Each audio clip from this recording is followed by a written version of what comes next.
All right, well, welcome back, Freight Nation.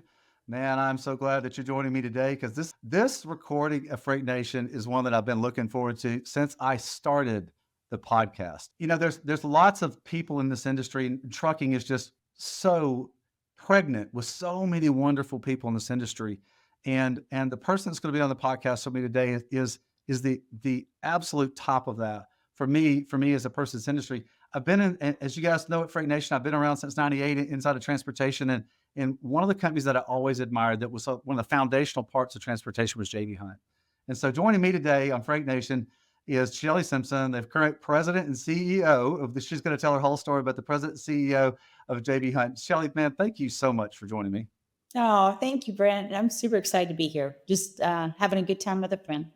Yeah, that's right. That's well. So Freight Nation, here's the thing about Shelley that I got to meet her back when I first started in logistics, and it was through she was getting presented with an award in the industry as a very distinguished leader in the marketplace, and she and I actually I was sitting in the Houston airport, and I needed to talk to her before we were going to see each other or potentially see each other at an event where she was going to receive this award. And she and I, in like the first 5 minutes, I knew I was going to have a really, really deep friend inside of transportation with Shelley. And I think that you're going to hear Freight Nation as you hear her story and you hear how she leads and how she helps JB Hunt become the best transportation company they can be.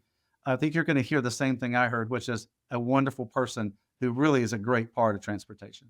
All right, so Shelley, here's how I like to start. Okay, I like to start with how in the world does a girl from Arkansas end up in the transportation industry? So I would love for you to tell your story on how you got to the transportation industry. Okay, thank you, Brent. I grew up in Arkansas, so born and raised. And when I was 6 years old, the only way I got to stay up late was when my dad had Razorback basketball on. And so I learned very quickly that I wanted to stay up late with my dad, and then it thus became my love of Razorback basketball. And so when I was growing up, I knew there was only one place, one college. I'm first generation college. I knew there was only one place to go to school, and that was to go be an Arkansas Razorback. And so I graduated high school, went to college, wanted to be an elementary school teacher. I love teaching and I love coaching. I'd had leadership positions in high school. And, about a year into it, my dad said, Shell, now, do you know what a teacher makes in Arkansas? It's never enough. And back then it was like 25,000. Well, I had no concept of money or what that meant. And he said, it'd be really difficult and that's admirable, but why don't you get your business degree and you could always teach? And I was like, okay, all right, I could do that. And so as I go get my business degree, I get a marketing degree. I love numbers, I love finance. I thought, okay, I'll do accounting. Very boring for me. That was not for me. Same Then here. I'll Same. do, you got the same thing? I thought, well, I'll do finance. And then Yeah. I thought, well, they're bankers and they work every weekend. And if I'm going to work every week, I'm going to work for myself. So I thought, well, I'm going to be an entrepreneur. And so I got my marketing degree and I was sitting in class in March of my graduation year. And I wanted to do one or two things, Brent. I wanted to either be in insurance or I would go work at Walmart. And guess what my mom and dad did? Insurance and Walmart. Did they really? Oh, Yeah, yeah. okay. So I thought, well, I'll follow in their footsteps. And Yeah. so as I was interviewing for insurance, I had a buddy in class say to me, hey, I got a job. Where? He said, JB Hunt. And I said, oh, like the trucking company? He said, yeah. I said, doing what? Because we had the same degree. He said, in marketing. And I'm like, marketing? Now, Brent, my papa was a truck driver. So I'm very familiar. I've been out on the truck. My uncle's drivers. I knew what a truck driver did. I had no idea. In my mind, that was the only job that there was in driving was driving the truck. Everybody else, I guess I just never thought about that. Now, when you say Papa, you mean your grandfather, right? Is that right? Yeah, Yeah, that's I my want to papa. make sure. Yeah, yeah, that's my papa. I And got. so I didn't know it at the time, but he was an owner operator. I didn't know Yeah. that's what it's No called. way. So cool. Yeah, so he's an owner operator. He did all of his own maintenance. See, I didn't even know all that existed. I just assumed you worked on your own trucks and you did your own stuff. That's what he did. So here's why I went to work there. I was interviewing to go be in insurance, and I asked my buddy, "Well, how much are you making?" And he said, $14,000. I said, "Do what? Hey, you were the going rate back then? I graduated in '94. Going rate was like 25, maybe 28. Or one girl got 30. And I said, wait a minute, 14 got, are you hourly? He said, yeah. I said, oh, no, no, no, no, no. I didn't go to college to work hourly. Like, I got a lot of bills to pay here. And he said, well, what are you doing until you get your job? I was like, see, I worked in preschool all through college. I was making $5.25 an hour. And I thought, ding, I could make $2 more an hour, have a great summer. And thus I went to JB. What made me kind of think bigger about JB Hunt was really my dad's first advice to me, which was, Shelley, treat this job as if it were your last. And I was like, Dad, I'm not planning to be in trucking. He said, well, Shell, you never know. And even if you didn't, they could be your customer. And so I really walked in there thinking, you know what? This is a great opportunity to build relationships, to learn, to kind of know about what business really was. And so that's kind of what got me in the door. Right. Yeah. So fascinating. Your conversation with your father sounds like my conversation with my father. An encourager, a little bit of a kick in the butt, to you all the time, like to get you going, to get you focused on things. And so that's why I said that. Why I when I realized you and I were much more alike, that then I actually realized as far as like our just outlook on things and our experiences. All right, so I'm sure you started out well, let me let you tell the story. Where did you start out? And then what was the day that you went, "Oh my goodness, I think I have a career here." Well, the first day on the job that I walked in, I remember thinking it was a customer service rep. And I remember walking in thinking, okay, and you're looking for people that you can relate to, like, what other job could I have? Is there other opportunity? It was a big corporate office. And I remember sitting beside a gentleman that was kind of my logistics manager. So I didn't directly report to him, but he was kind of the leader for my area. And I remember thinking, wait a minute, he's a manager trainee and now logistics manager. And he moved from where? Why did he move to Arkansas to work at J.B. on the management training program? And so that was kind of my first aha. But I spent time there for the first couple of months just getting to know the people. And I'll tell you, my salesperson that I talked to day one on the job and that gentleman that I talked with were really great coaches. And I remember telling my dad about it on the regular. He, Paul, how's it going? What do you think? And meanwhile, I'm getting ready to go interview for my insurance shop. And so it's about 2 months in, and I go do my interview, and I come back. I'm really excited. And I said, Dad, I'm so excited. I'm moving to Eastern Arkansas, and it's going to be really great. You start as an adjuster. I'm really excited. He was like, okay, well, have you ever been to Monroe, Louisiana? And I was like, well, it's not in Monroe, Louisiana. It's actually in Eastern Arkansas. And I'm so excited. It's close town. Can't wait to go over there. He's like, I understand, Shell, but have you been to Monroe, Louisiana? Well, knowing my daddy always had a lesson. And I was like, Dad, I don't know where we're going here, but the job isn't there. The job is in Eastern Arkansas. I'm really excited. And he said, no, Shell, the job is not in Eastern Arkansas. You don't want to just be an insurance agent. You want to be the president and CEO. And their corporate headquarters is located in Monroe, Louisiana. You're located in a corporate headquarters. Why don't you stick it out and see? I've heard all these things about the relationships and the people that you love. You have all the time in the world. You could always go do that. Why don't you stick this one out and see what happens? So I only stayed. I did love the people, but I hadn't been there long enough. I stayed really just heeding my dad's advice. Didn't really want to hear him getting on to me about it. And so I stayed. But, your question was what made me really change so I could have a career here? It was about 2 years in. So I was hourly for almost 2 years.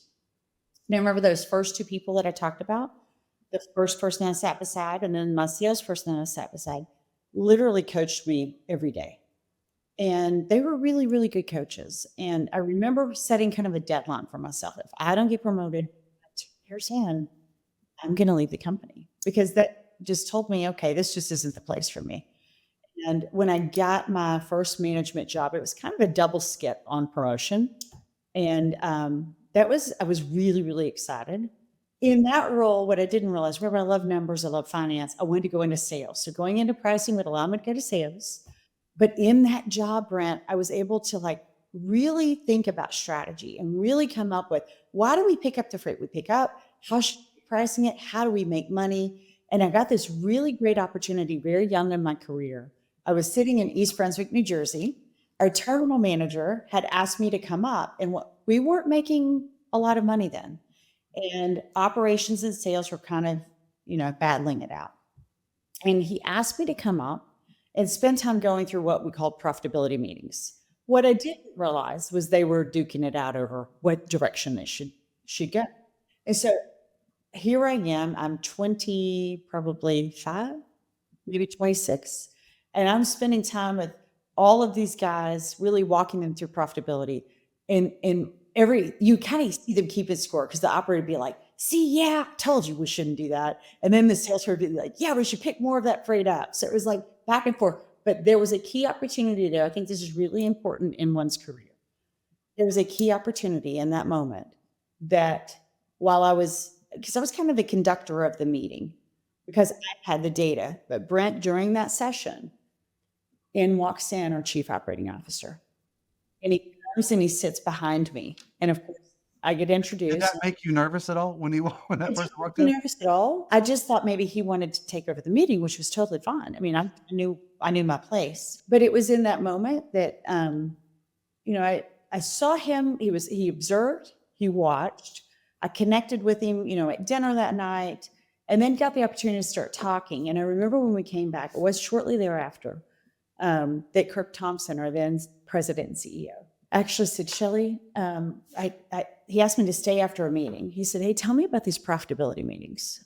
And so I shared with him. He said, Craig's been talking all about it. And I told him about it. And he said, well, go talk to Amy, book the jet. I'm going to go with you on your next one. Get out of here.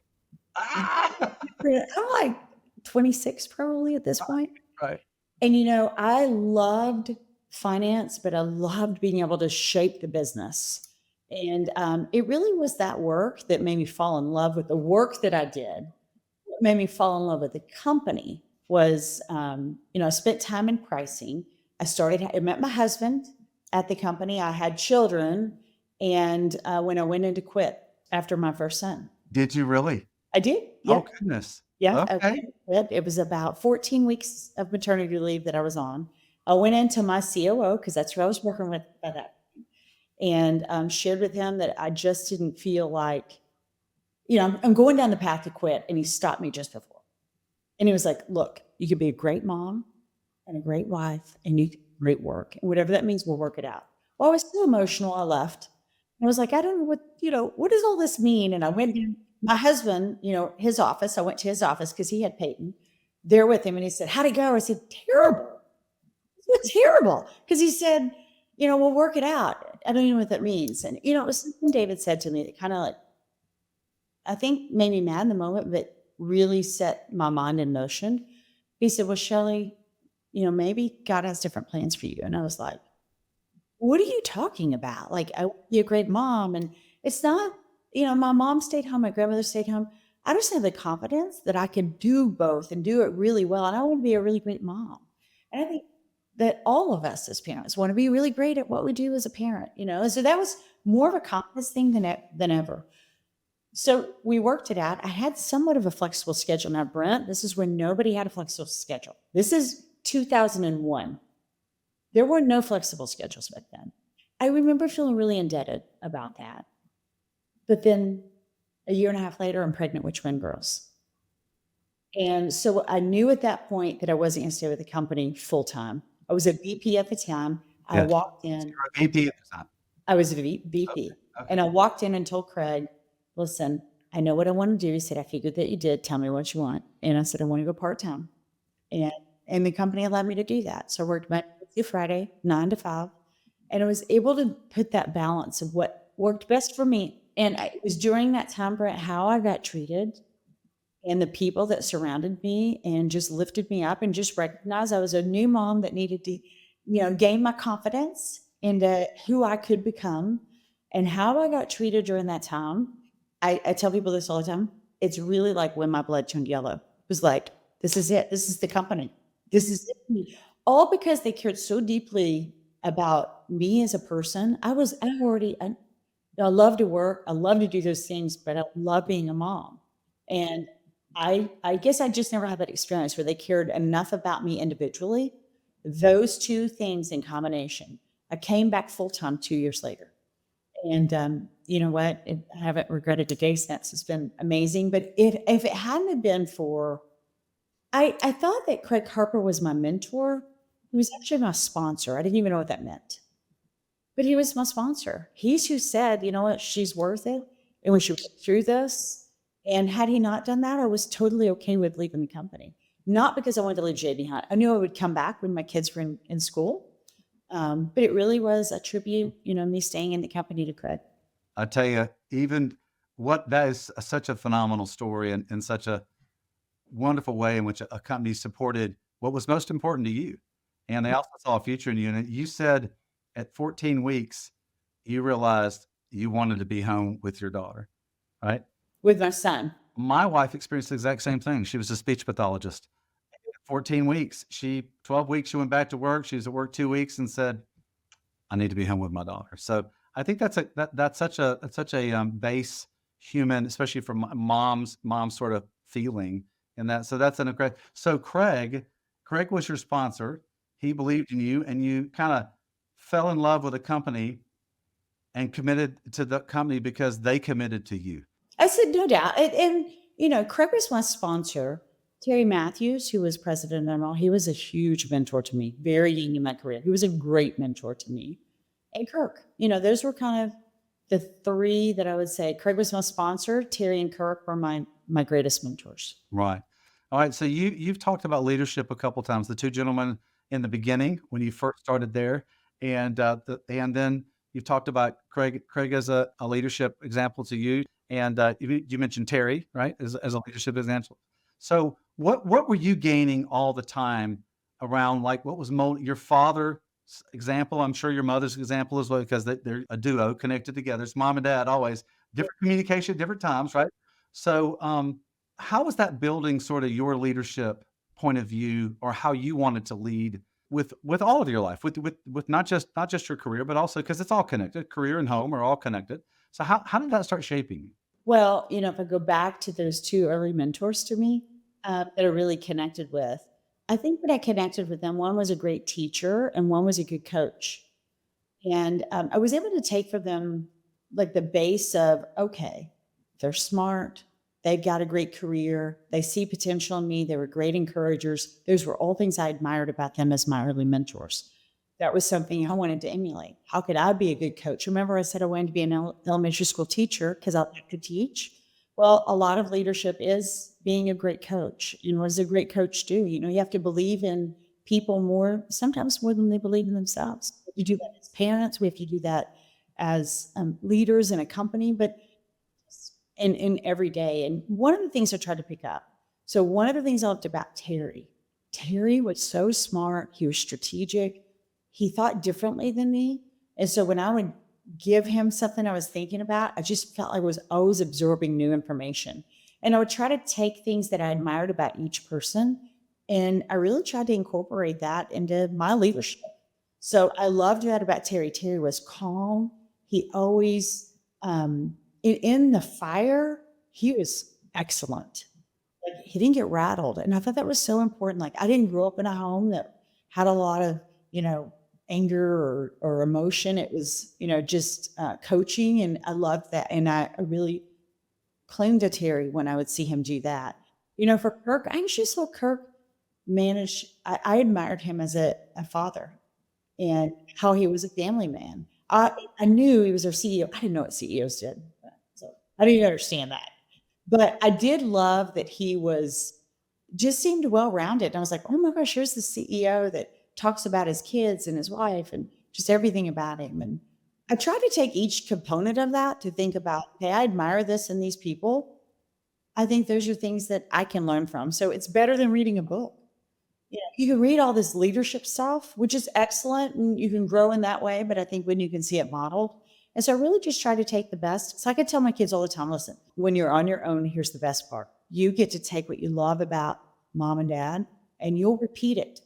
And what you don't love about mom and dad, you will throw away. And you'll be your own self. But that's the same thing in leadership. You get to take what you love most about mentors, and that deep care for me that I felt from all of those leaders, deep care. That's something that resonated with me. And that's something that I've really tried to move forward in my leadership style.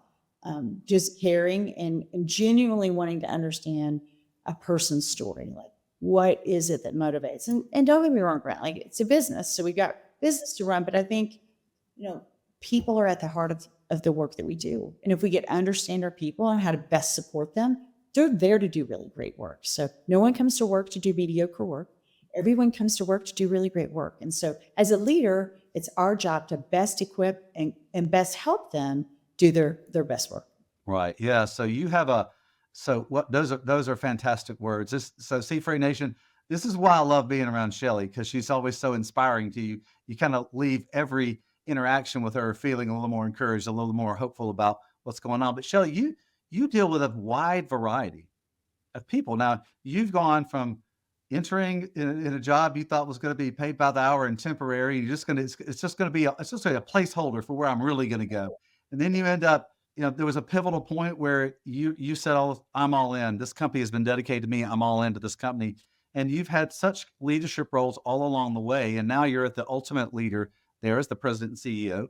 But you have a wide variety of different people that work with you at JB Hunt that you have to coach and teach and inspire. So how do you approach what's similar about how you approach, say, your truck driving core and your standard person that's in the office?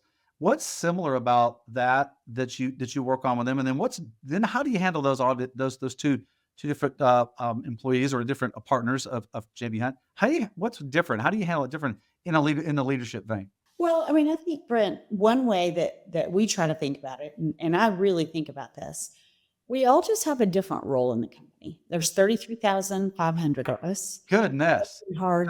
You said 33,500? There are. And you know what? Every single person is working hard every single day to do their part. That's like an individual question. How can I be excellent in the work that I do? So as I'm talking with people and really trying to motivate or encourage or coach or teach, I'm thinking about it from their lens, like what is their part to play and how can I best serve them? So is there something that I can help them with? Is there somewhere that I can help lift them up? And so I think anytime that we're asking our people, hey, what can I do to better help you? Is there anything that you need here? It really kind of puts us together as one. So instead of whether it's someone in the office with me or someone on the road or someone in our one of our shops, it really is like I'll never be an expert like they are. They are the expert and they're the number one in the job that they're doing. And so when you think about it from that perspective, we need every single one of us operating at the very best that we can be for the company to be the very best it can be for our people and for our customers and for our shareholders. And so when I think about leadership, I just think about what is each person's role. It's really not a lot different.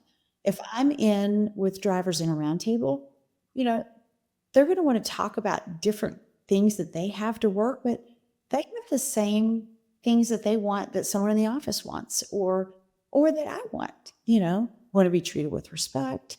We want to make sure that we are full of integrity. So we're a say-do company. We want to be innovative. We always want to have safety at the core and the forefront of how we're thinking. We want to be really excellent. Every single person's thinking that way. So I don't think it's any different talking to any one individual.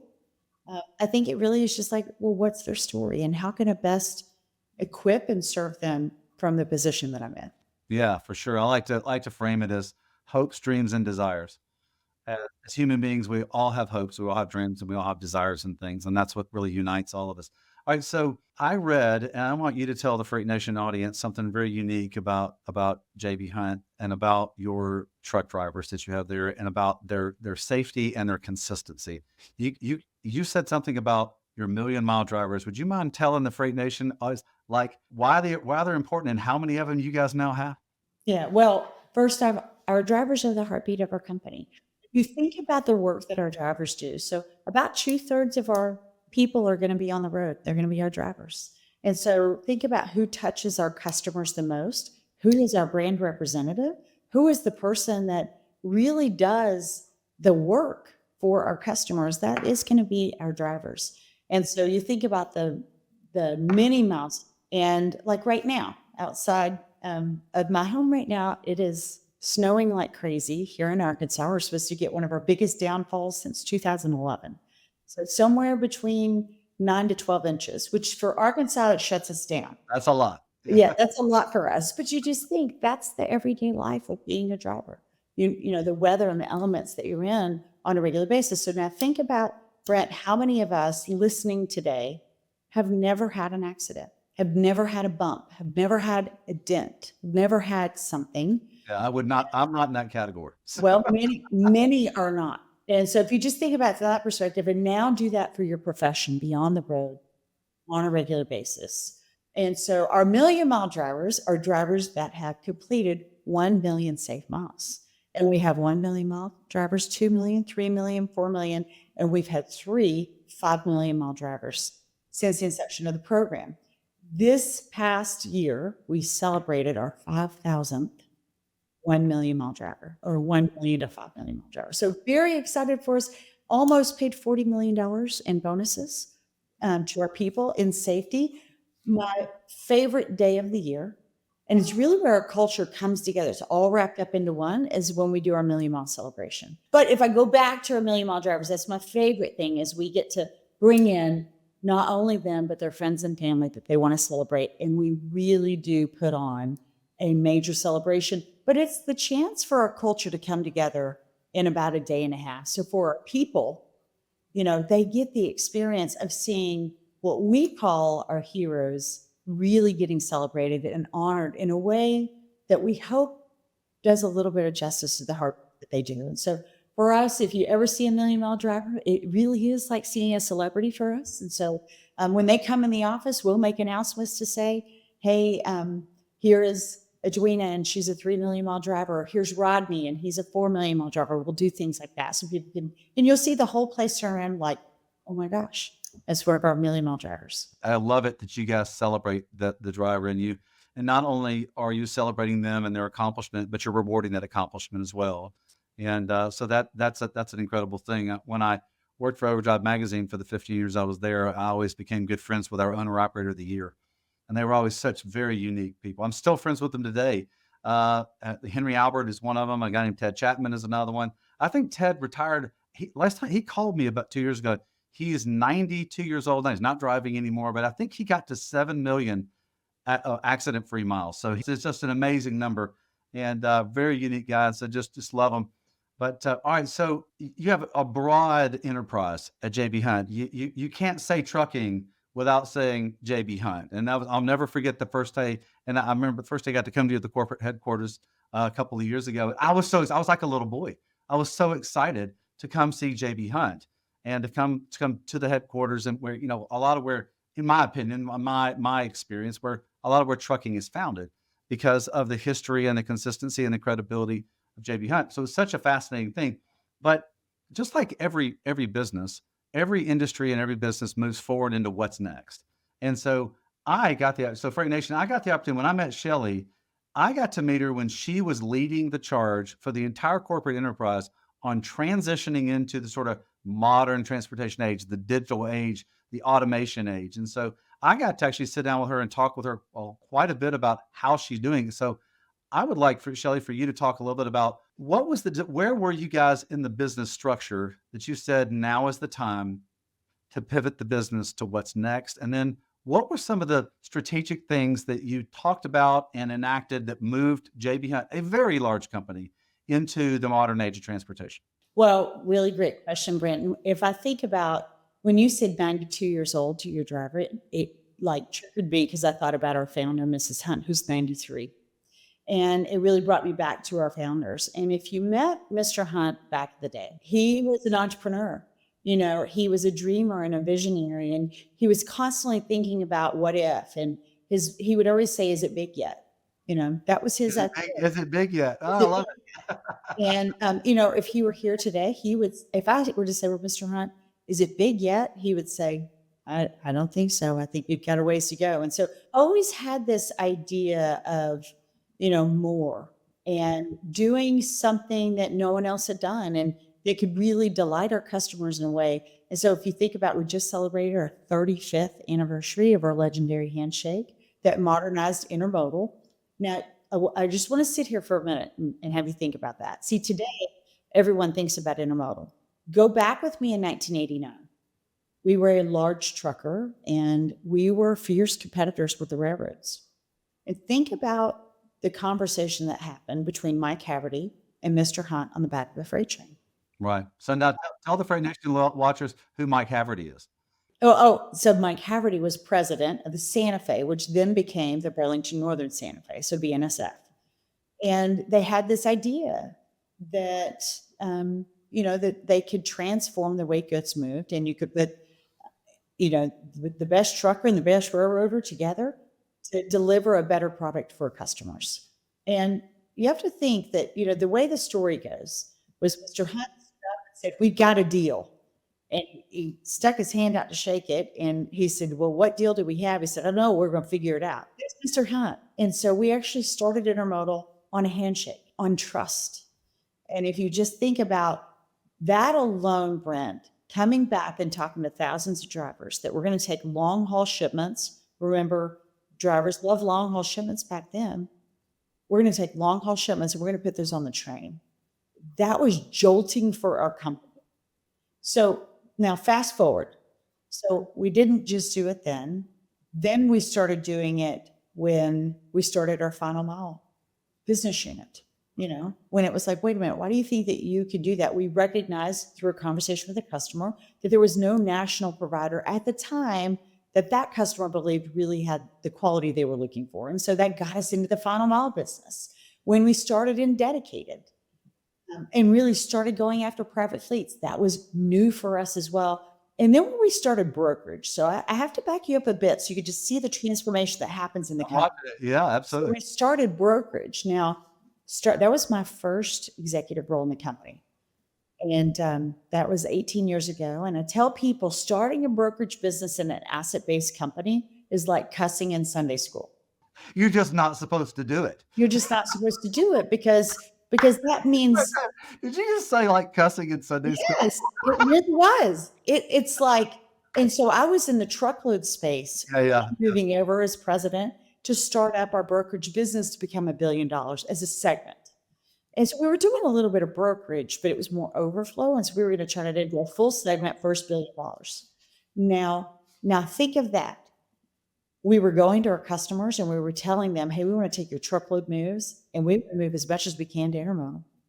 We also believe there's a more efficient way by, what doesn't fit our trucks. Other trucks would happily want to take your freight. And so there's a more efficient way in brokerage. Think of what's happening to the truck line at this point.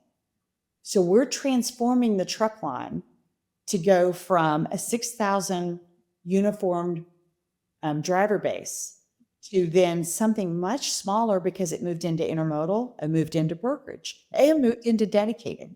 Okay, so we transformed that over a several year period, and we hit close to a little over $1 billion in our brokerage business.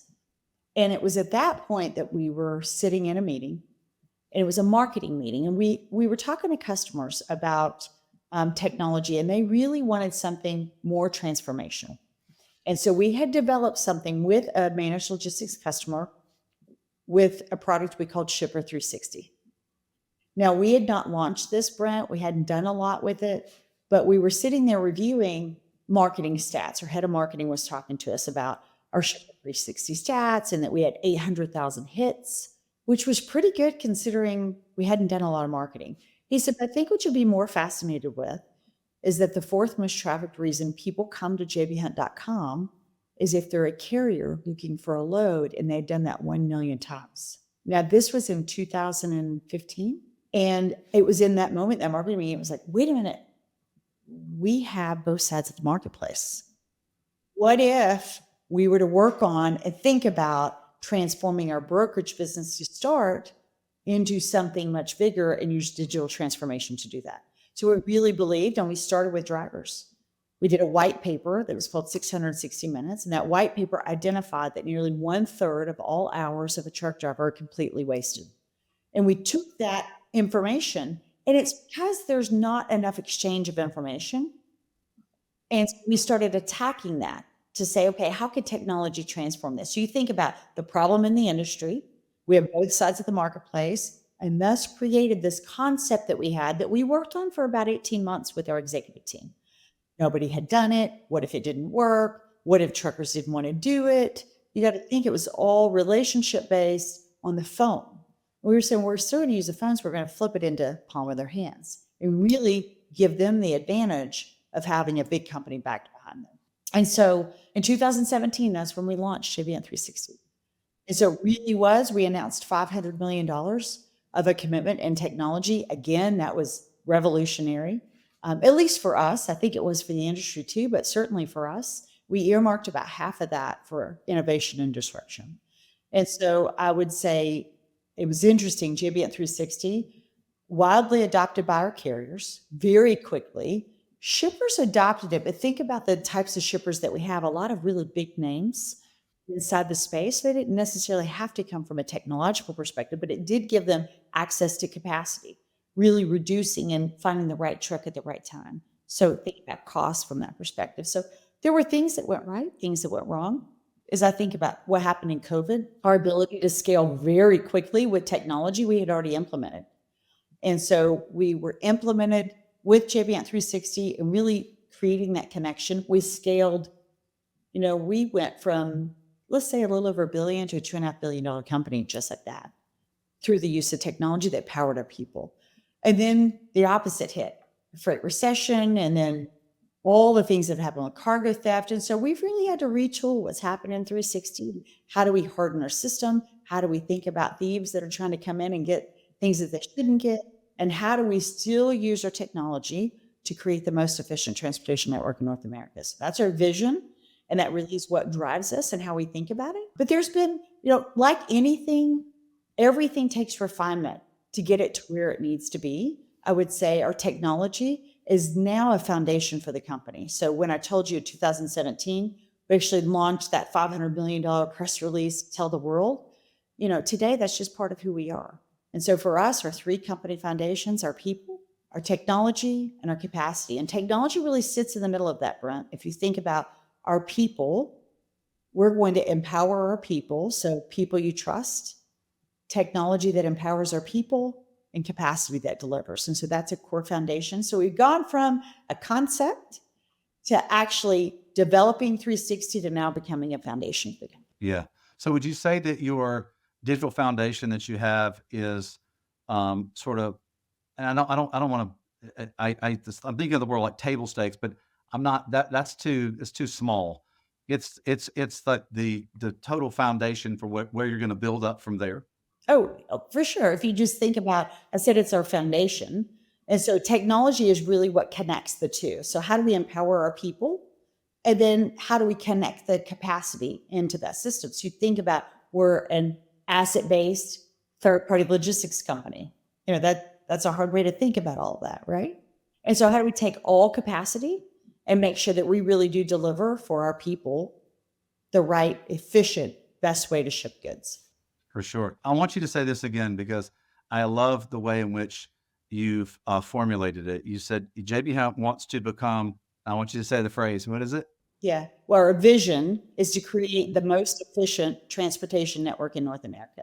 If you think about that, it's not just JB Hunt. It really is, how do we create a more efficient network? So things like, just think about scheduling and the consortium that we actually joined and helped spearhead and think about. But also now we're leading on the full truckload digital freight council. And so how do we think about creating these standards that make most sense? And if you think about from quote to cash, so it really is helping the industry move forward from a technology perspective. And we love to partner with people that have that same vision. I've watched JB Hunt be one of the leaders in bringing all of freight, this trillion-dollar industry, into a more efficient execution of how the freight's going to move, which in the end makes every player in this marketplace more profitable. It gives them more opportunity to be profitable in the marketplace.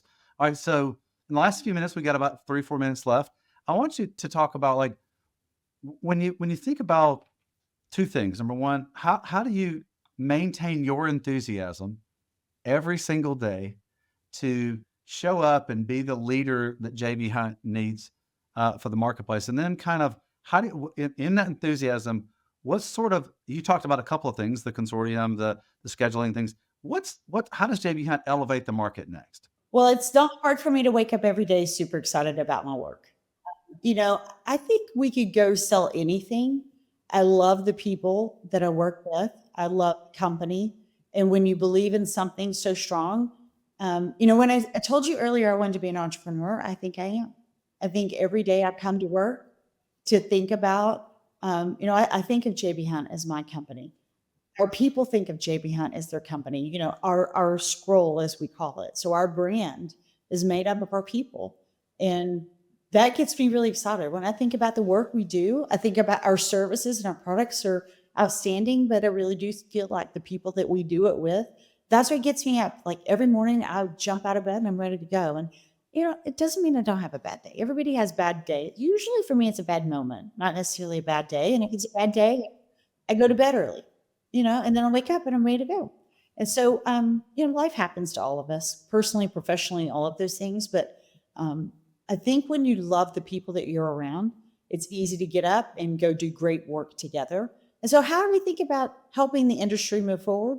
We're always open. Innovation is one of our core values. And so, as we think about, okay, is this good enough for long term? Mr. Hunt would say, is it big yet? Well, you have to think about, is it big enough? Is it what it should be? And we're not so worried about being big. We want to be really great at what we do. And so we want our customers to say, we're the best at what we do. And we want our people to say, we treat them the best of anywhere to be. And we want our shareholders to say, and they're the best. And so if we're the best, we think that our customers will ask us to grow. And when we focus on being best versus how big we can be, but that was the whole thought process from Mr. Hunt. I was like, is it big yet? His point was, are you thinking about things that'll make it better? And so how do we help shape the industry? It really is still being very open, using that same entrepreneurial mindset with that operational excellence that Mrs. Hunt drove. So how do you do both? How do you stay innovative and stay forward thinking by maintaining being really best in class, really making sure that you're focused? And that happens at an individual level. Well, Freight Nation, if you're not inspired after this, I want you to check your pulse because Shelley, thank you so much for your words, telling your story, and being inspiring to others. I know that every time I walk away from a conversation with you, I feel more encouraged and inspired. And I kind of think back to how your dad was inspiring to you and your mom was inspiring to you. And I think about my folks and how they did the same thing to me. And so how lucky we are, and how lucky Freight Nation is to have the chance to hear your story and to hear what makes a great company great. And it always comes back to the people. And you're such a great representative of JB Hunt. And I just thank you so much for taking your time to be on Freight Nation today. Thank you, Brent. Loved having the time with you. Every time, Shelley, every time. Yeah. All right, Freight Nation, that's a wrap. And thanks so much for giving us your time and your energy and your attention. I know you got a lot of places you can put it. I hope this was a benefit to you. I know this one was a benefit to you because it was a benefit to me. So, Freight Nation, thanks for watching and listening along. We appreciate you here at Truck Stop, and thanks, and keep moving the freight really well out there. And don't forget to work hard, to be kind, and to stay humble. We'll catch you the next time, Freight Nation. On behalf of the Truck Stop team, thanks for listening to this episode of Freight Nation. To find out more about the show, head to truckstop.com/podcast. If you enjoyed this episode, make sure you hit subscribe so you don't miss any future episodes. Until then, keep on trucking and exploring the open roads with Freight Nation, a trucking podcast.